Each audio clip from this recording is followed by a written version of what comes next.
말씀을 영위하시길 바랍니다. 자, 오늘 새해 둘째 주일 아침 하나님께서 우리에게 주시는 말씀은 신약성경 마태복음 25장 14절에서 30절까지 말씀을 제가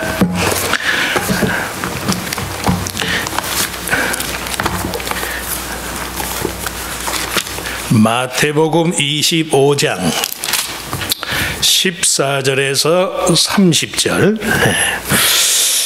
자, 말씀이 조금 길지만 우리 같이 한번 한 목소리로 같이 읽습니다. The book of Matthew, chapter 25, verses 14 through 30.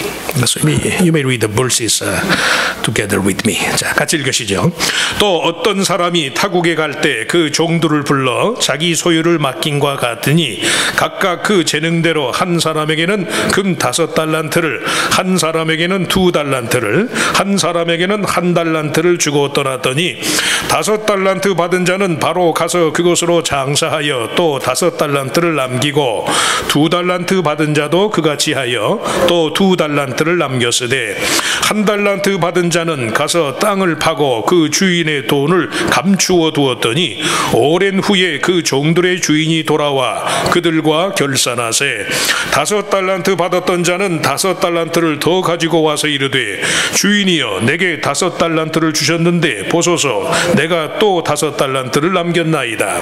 그 주인이 이르되 잘하였도다 착하고 충성된 종아 네가 적은 일에 충성하였음에 내가 많은 것을 너에게 맡기리니 내 주인의 즐거움에 참여할지어다 하고 받았던 자도 와서 이르되 주인이여 내게 2달란트를 주셨는데 보소서 내가 또 2달란트를 남겼나이다. 그 주인이 이르되 잘하였도다 착하고 충성된 종아 네가 적은 일에 충성하였음에 내가 많은 것을 내게 맡기리니 너의 주인의 즐거움에 참여할지어다 하고 1달란트 받았던 자는 와서 이르되 주인이여 당신은 굳은 사람이라 심지 않은 데서 거두고 해치지 않은 데서 모으는 줄을 내가 알았으므로 두려워하여 나아가서 당신의 달란트를 땅에 감추어 두었었나이다. 보소서 당신의 것을 가지셨나이다. 그 주인이 대답하여 이르되 악하고 게으른 종아 나는 심지 않은 데서 거두고 해치지 않은 데서 모으는 줄로 네가 알았느냐. 그러면 네가 마땅히 내 돈을 취리하는 자들에게나 맡겼다가 내가 돌아와서 내 원금과 이자를 받게 하였을 것이니라 하고 그에게서 그 1달란트를 빼앗아 10달란트 가진 자에게 주라. 무릇 있는 자는 받아 풍족하게 되고 없는 자는 그 있는 것까지 빼앗기리라. 이 무익한 종을 바깥 어두운 데로 내쫓으라. 거기서 슬피 울며 이를 갈리라 하니라. 아멘. 우리 찬양대 특별 찬양이 있겠습니다.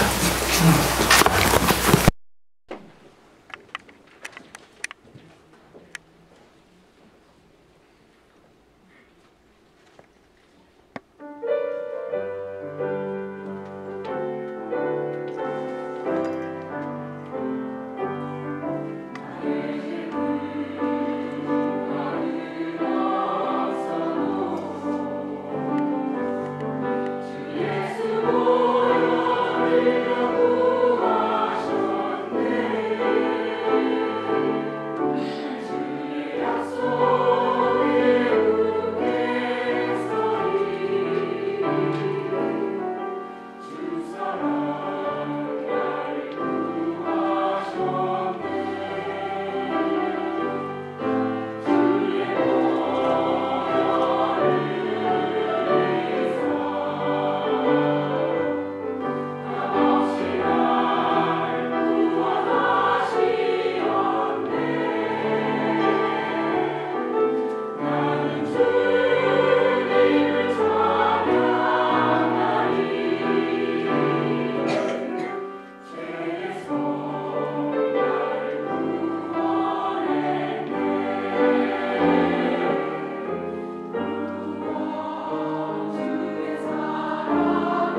주실 우리 안충건 목사님, 사년 전에 이미 두 차례 저희를 다녀가셨고, 우리 저 미국 분들을 위해서 영어 원고를 제가 이제 번역을 해야 되니까 목사님 오늘 설교하실 말씀을 좀 원고를 좀 보내주시죠. 그래서 원고를 받아서 이제 번역을 하느라고 좀 목사님 설교 원고를 왜 그 아버지의 그 자식이라고 목사님 하시려는 말씀이 내가 어차피 목사님의 제자로구나 하시는 말씀이 어떻게 제가 하려고 하는 말하고 똑같은지 그래서 한 번 더 느꼈어요. 스승의 뭐 그림자도 밟지 말라고 그랬는데 이제 뭐 쪼든지 나이를 먹어서 그런지 우리 목사님하고 강단에서 같이 이렇게 나란히 앉아 있는 처지가 됐는데 신학교 때부터 저희 은사님이시고 또 평생 신학적인 그런 영감과 또 그런 동기를 제공하시는 그런 목사님이세요. 오래간만에 우리 또 연초고 하니까 목사님 반갑습니다. 오른손을 들고 우리 할렐루야 한번 인사하시고 오늘 우리 같이 읽은 말씀을 가지고 열린 삶이라는 제목으로 말씀을 전하실 때 많은 은혜 받으시길 바랍니다.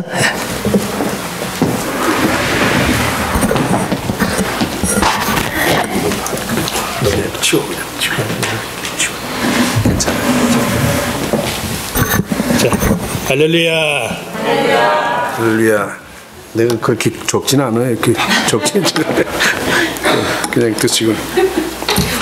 키가 조그마니까 너무 높은 걸 갖다 놨어요. 여러분 반갑습니다. 새해 복 많이 받으세요.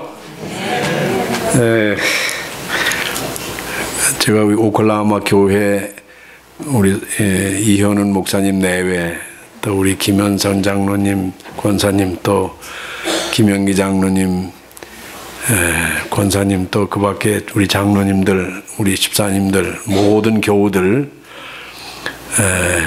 너무 보고 싶었는데 늘 미국에 오면 오클라호마가 먼저 딱 떠올라요. 그래서 이게 비행기 한 번 갈아탔죠. 달라스 공항에서 갈아타고 어제 밤에 왔습니다. 근데 어제 그 히타 소리가 윙 나고 뭐 또 잘 잊어서래요 제가. 그래가 잠을 못 잤는데도 여러분 뵈니까 아주 기쁩니다. 성령이 함께 하실 줄 믿습니다. 우리 여기 외국 분들 계시는데 Happy New Year. I hope everything will be well and successful in the Lord.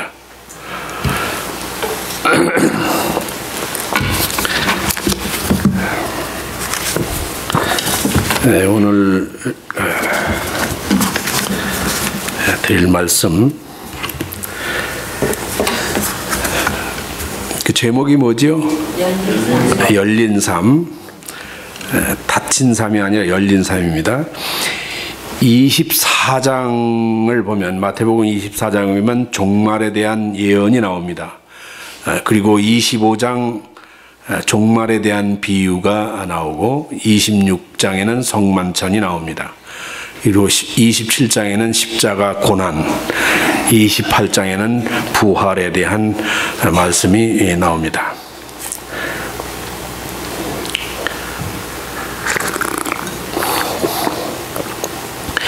본문의 줄거리를 우리가 읽었지만 대강 소개하면 어떤 사람이 먼 곳으로 여행하기 전에 3명의 종을 불러놓고 각각 금 5달란트, 2달란트, 1달란트를 맡겼습니다.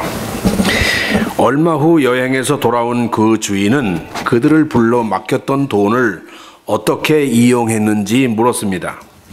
5달란트와 2달란트를 받았던 종들은 그것으로 장사를 해서 갑절의 이익을 남겨 주인에게 바쳤습니다.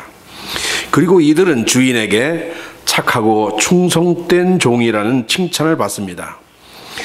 그런데 1달란트 받았던 종은 1달란트를 그대로 주인에게 돌리면서 주인이여 나는 주인께서 심지 않는 데서 거두고 뿌리지 않는 데서 모으는 무서운 분임을 알고 두려워서 그 달란트를 가지고 가서 땅에 감추어 두었나이다 라고 변명합니다.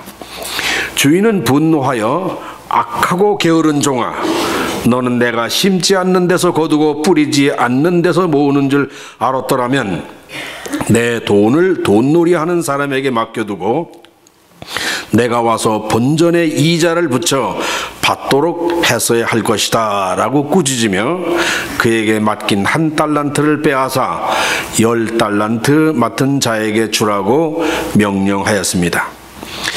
이 이야기는 우리가 다 아는 예수님의 비유의 말씀입니다.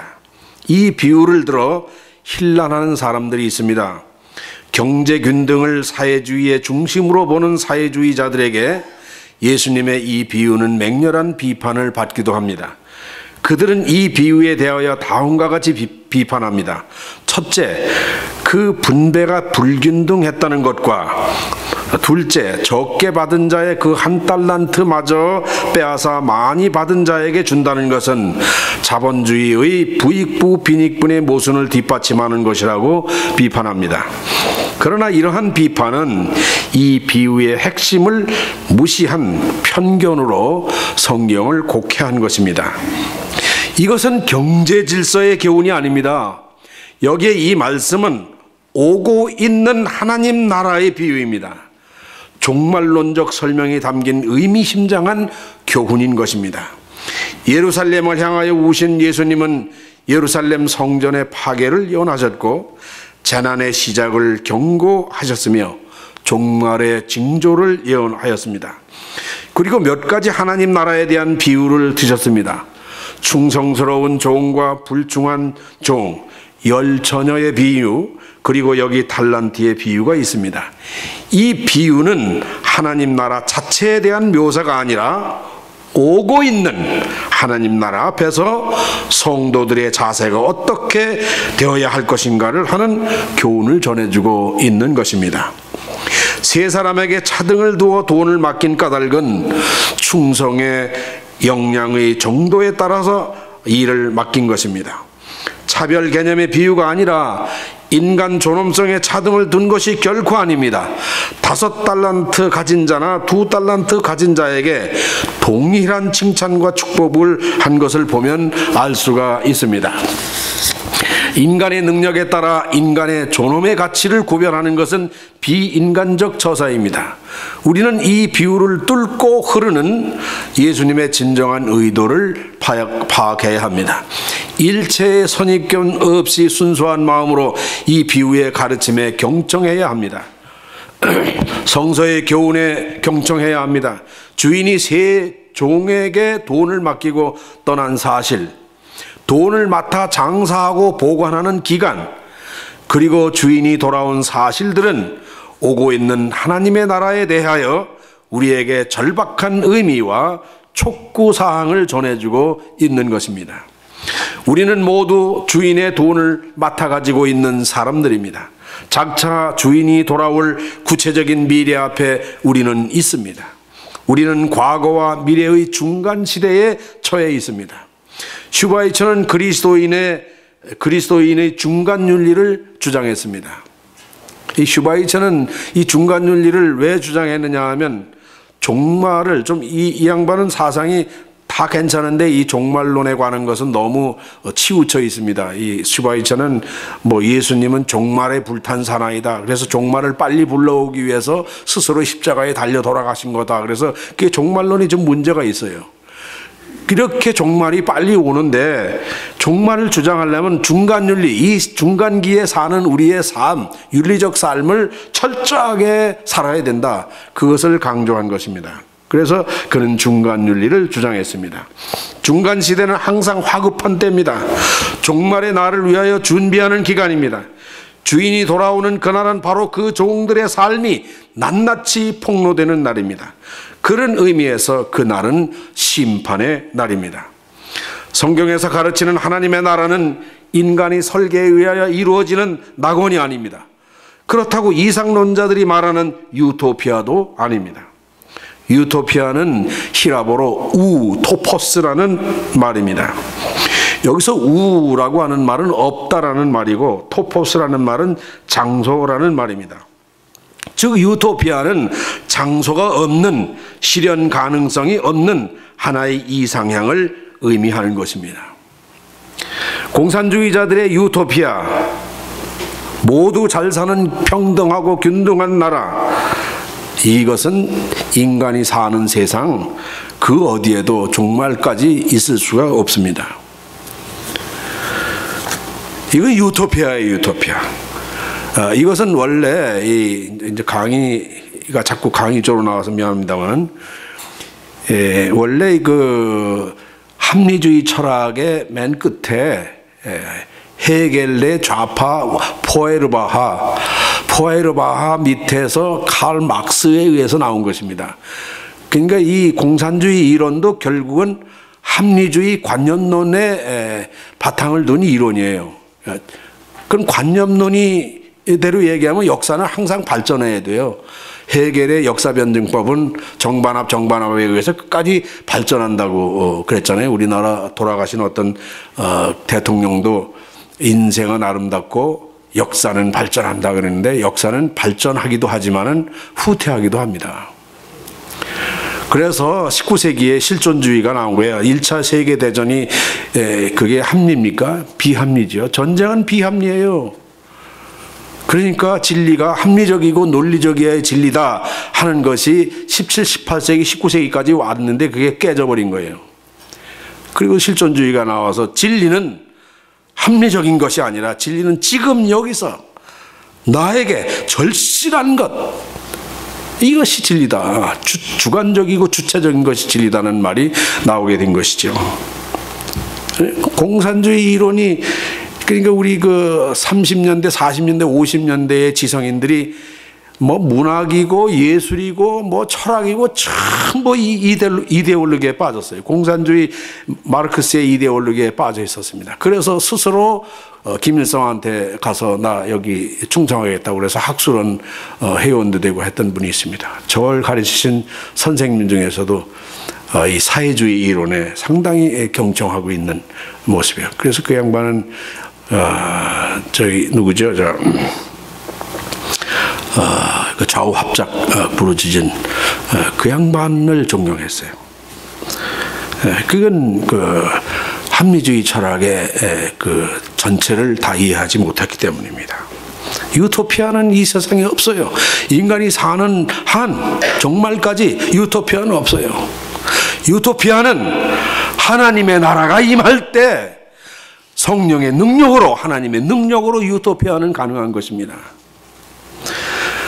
오고 있는 하나님의 나라는 이상주의자들의 노력으로 달성하는 지상낙원도 아니고 그 밖에 어떤 유토피아도 아닙니다. 그것은 어디까지나 하나님의 능력으로 임하는 나라입니다. 신학자 몰트만은 미래로부터 하나님의 나라가 온다고 했습니다. 그리고 미래 곧 희망의 가슴에 소유한 사람은 지금 여기서부터 천국을 이루어간다고 했습니다. 장차 올 하나님의 나라는 반모섬 요한이 본 환상의 예언이 들어맞는 나라입니다.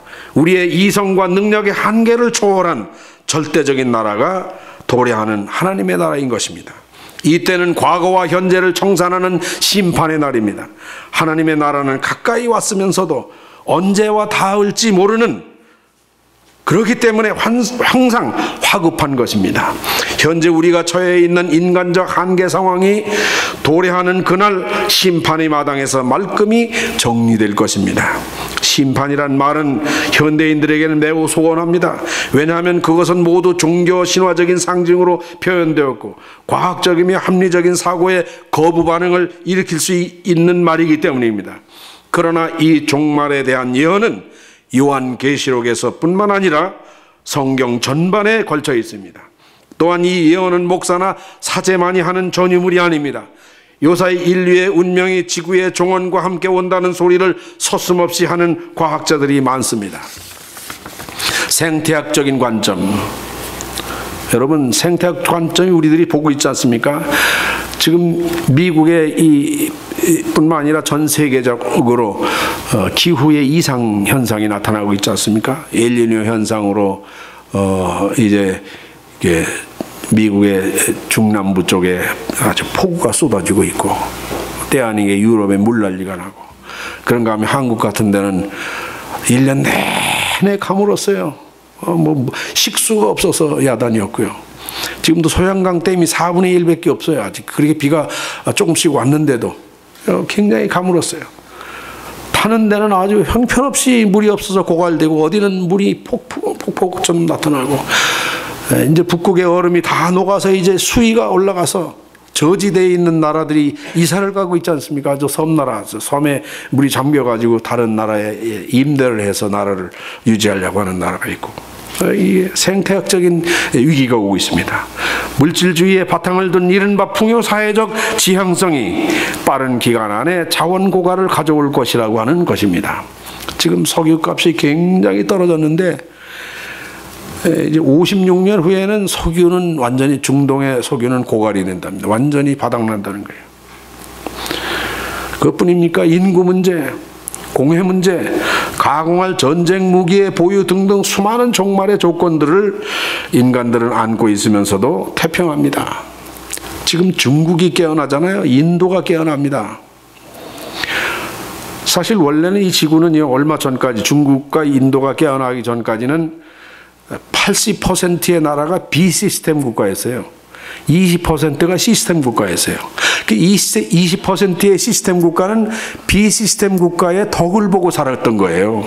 그 사람들이 그냥 일반 그냥 이런 자연 현상에 따라 뭐 화장실도 없이 그냥 비문명해서 이렇게 야만, 우리가 들어보기엔 야만적으로 사는 것처럼 열악한 환경 속에서 사는 그 덕에 지구가 그래도 괜찮았는데, 지금 중국과 인도, 그 인구가 많은 나라가 막 깨어나니까 지금 뭐 이산화탄소, 무슨 뭐 중국에서 날아오는 그 미세먼지 뭐 정신 못 차립니다. 한국도 사흘에 한 번씩 비상해요. 뭐 어떤 때는 일주일에 그렇고, 아침에 나가면 자동차 위가 뽀얗게 앉아 있습니다. 어떤 데는 흙비가 내려요. 이게 옛날에 없던 현상입니다. 자동차가 너무너무 많고, 이산화탄소의 거의 절대량이 자동차에서 나오는 것이랍니다. 이런 것들은 결국은 지구의 종말을 말하고 있는 것이죠. 성경에서만 얘기하는 게 아니에요. 뭐 가공할 전쟁 무기, 지금 북에서 뭐 수소폭탄 실험을 했다느니 핵실험을 했다고 그러지 않습니까?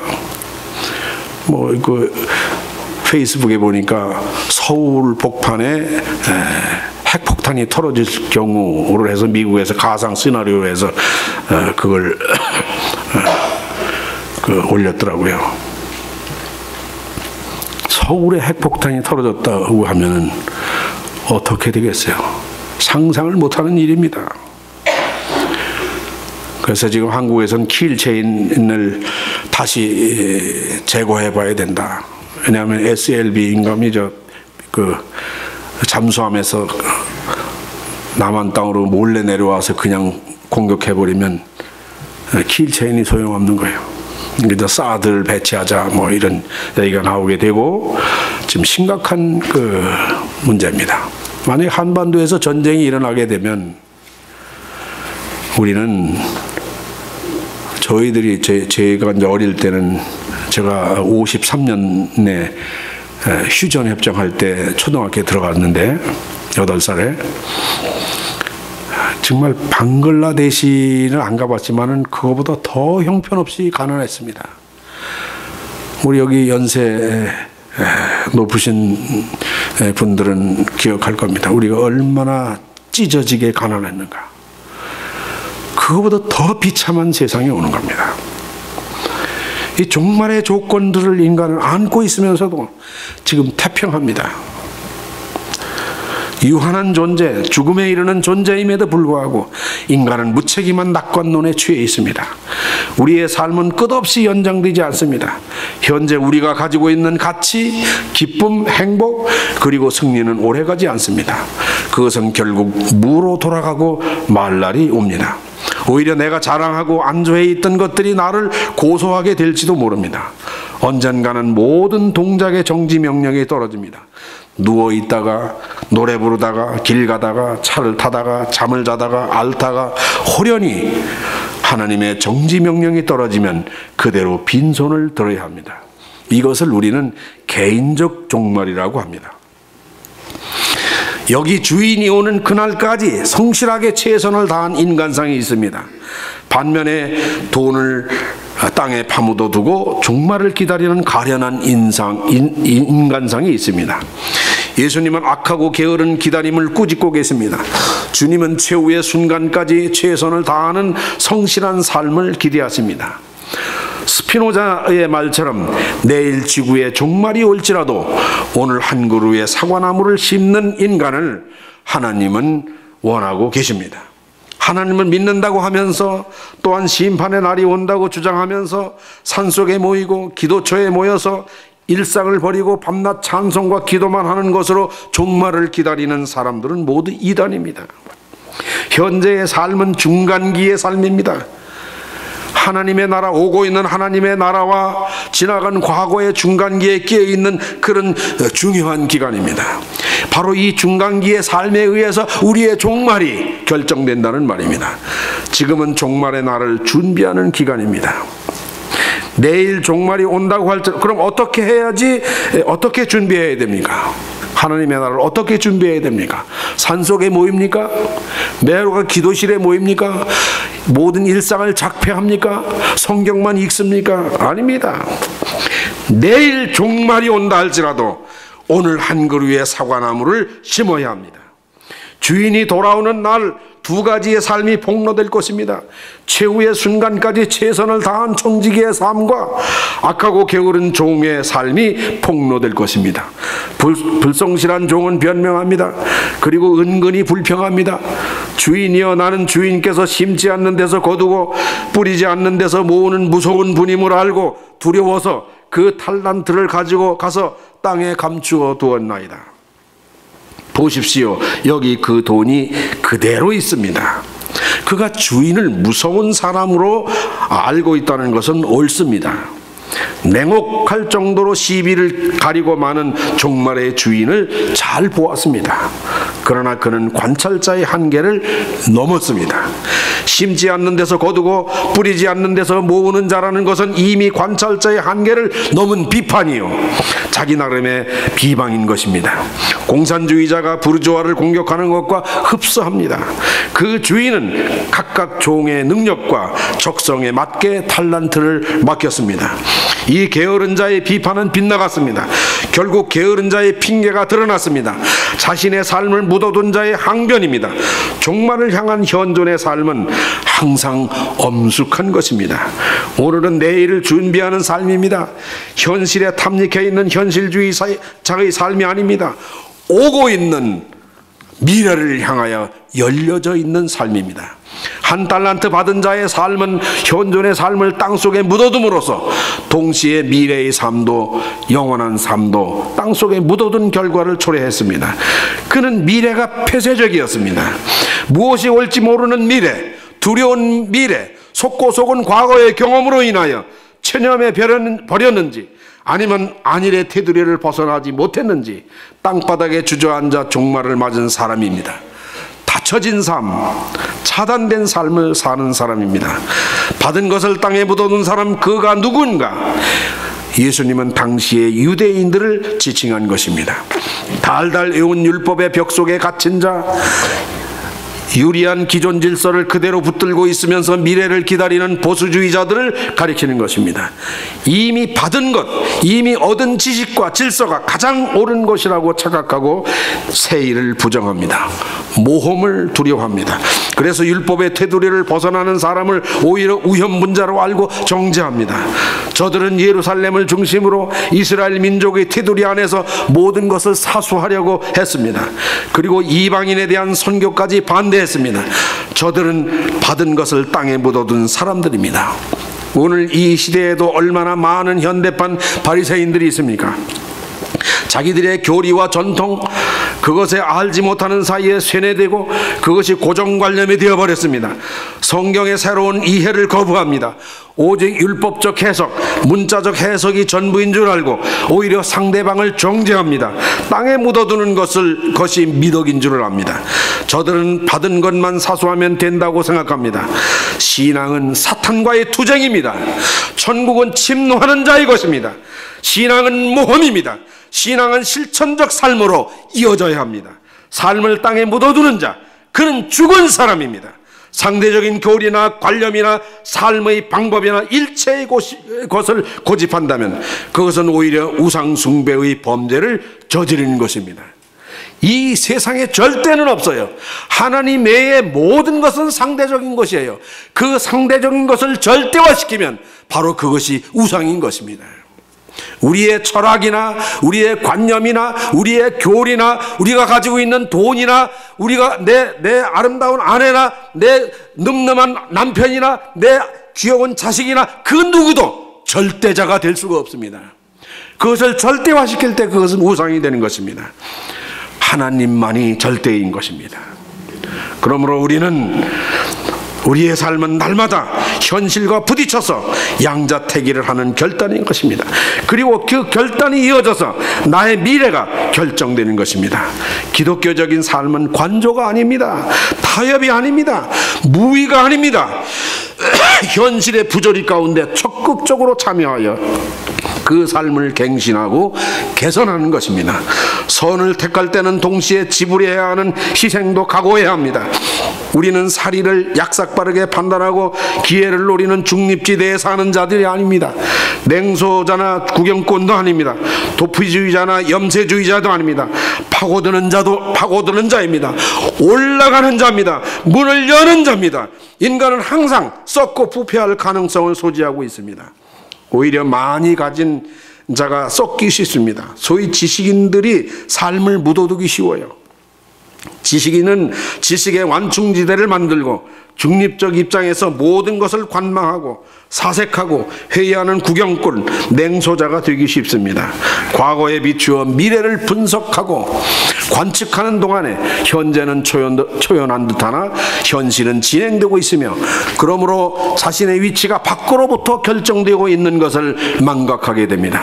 제3지대에 아주 안락하고 편리한 지대, 합리적으로 이론적으로 포장된 지대에서 어느 때고 큰 것이 오리라고 생각하는 자세는 이미 자기의 탈란트를 땅에 묻어두고 있으므로 자기 상실을 감행하고 있는 것입니다. 우리는 날마다 출애굽을 단행해야 합니다. 받은 탈란트를 투자해야 합니다. 우리의 삶을 송두리째 내놓고 그 모험을 통해서 새로운 종말, 희망을 불러와야 합니다. 자신의 전 존재를 내어놓지 않을 때는 항상 소극적일 수밖에 없습니다. 그러나 종국에는 그렇게 아끼고 간직하던 삶의 전부가 그대로 심판자의 앞에 서게 됩니다. 그날은 사랑의 언어가 끝난 때입니다. 중간 윤리의 종점입니다. 그곳에는 무서운 주인의 심판만이 있을 뿐입니다. 그렇게도 다들여는 자기 폐사가 한꺼번에 찢어지는 날입니다. 온갖 치부가 드러나는 날입니다. 탐욕도 교만도 게으름도 한꺼번에 드러나게 됩니다. 그러므로 자아의 문을 열어야 합니다. 고정관념의 벽을 헐어야 합니다. 사랑으로 봉사의 문을 열어야 합니다. 충성의 문을 열어야 합니다. 죄의 문을 닫고 헌신의 문을 열어야 합니다. 탈란트가 무엇입니까? 재능입니다. 우리 모두 각자마다 재능을 가지고 있어요. 탈란트를 가지고 있습니다. 어떤 이는 음식을 잘 만드는 탈란트를 가지고 있고 어떤 이는 옷을 잘 만드는 그런 탈란트를 가지고 있고 어떤 분은 노래를 잘하는 탈란트를 가지고 있고 어떤 이는 악기를 잘 연주하는 그런 탈란트를 가지고 있고 각기 누구나 다 탈란트를 가지고 있어요. 우리가 가진 탈란트가 곧 재능이 바로 하나님의 주신 명령인 것입니다. 이것을 가지고 열심히 살아야 합니다. 우리 오클라호마 한인교회의 모든 분들이 다 탈란트를 가지고 있어요. 이 탈란트가 마치 지금 성가대 또는 오케스트라처럼 말이야 한꺼번에 올려서 쫙 협주가 되면 말이야 이게 위대한 삶의 오케스트라가 되는 거예요. 이런 교회가 되기를 주님의 이름으로 축원합니다. 이 탈란트를 어떻게 해야 합니까? 이웃을 위해서, 눌린 자를 위해서, 약한 자를 위해서 우리의 탈란트를 발휘해야 합니다. 우리의 전 존재를 내걸고 승리의 삶을 위하여 역사의 복판으로 가야 합니다. 뭐 역사의 복판이라니요, 거창한 말이 아니에요. 역사의 복판이 뭐 따로 있는 게 아니에요. 우리의 삶의 현장이 역사의 복판이에요. 지금 우리가 여기 함께 생활하고 코이노니아하고 살아가는 여기도 역사의 복판이에요. 우리가 거하는 장소가 역사의 복판입니다.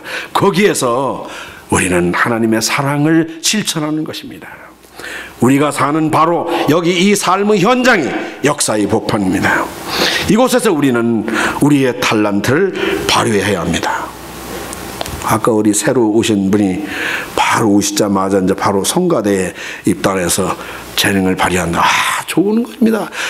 미리 뜸을 들이고 있다가 한 달, 두 달 있다가 싹 나타나는 것도 탁 나오자마자 바로 그 탈란트를 발휘하는 거, 이게 얼마나 좋은 현상입니까? 모두 다 그래야 돼, 모두 다. 재능